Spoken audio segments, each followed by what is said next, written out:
Hello guys, এখন দুপুরবেলা আর আমাদের বাড়িতে কোনো কারেন্ট নেই, তাই আমার মুখটা এরকম লালচে লালচে লাগছে। কারেন্ট চলে গেছে, ছিল চলে গেছে।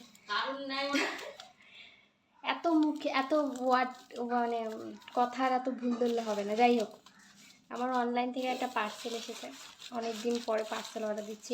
এই জন্য না যে আমি বড় লোক হয়ে গেছি গাইস, গরিবই আছি কিন্তু একটু একটু খরচ করছি। তাই এই যে পার্সেল চলে এসেছে, আমি বাড়িতে ছিলাম না, এখন এসে দেখলাম, ওটিপি দিলাম আর এখন আমি পার্সেলটা খুলবো।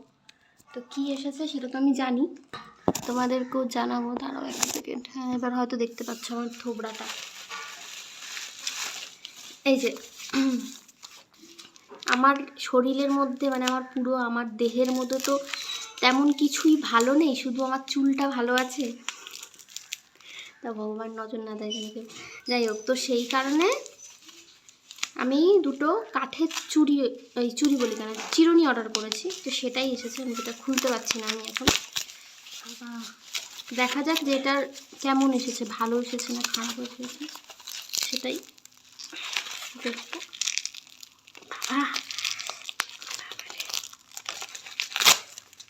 দুটো চিরুনি নিয়েছি, মিশোর থেকে নিয়েছি, আর দুটো দাম আমার পড়েছে ৭৩ টাকা, 73।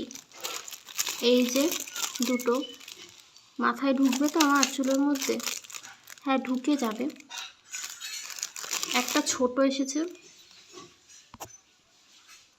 এরকম একটা, আর একটা, দুটো কেনার একটা মাত্র কারণ, যদি আমার মা চায় আমার মাকে দেবো, আর যদি আমার মা না চায় তাহলে একটা হারিয়ে গেলে আরেকটা ইউজ করতে পারবো, ওর জন্য দুটো কিনেছি। তো কিন্তু কি বিচ্ছিরি গন্ধ। যাই হোক, ভাঙা টাঙা নেই, ভালো।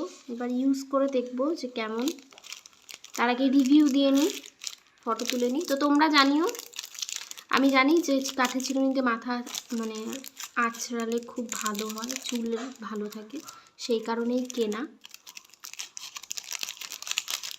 তো তোমরাও কিনতে পারো, চাইলে কিনে নিও। টাটা।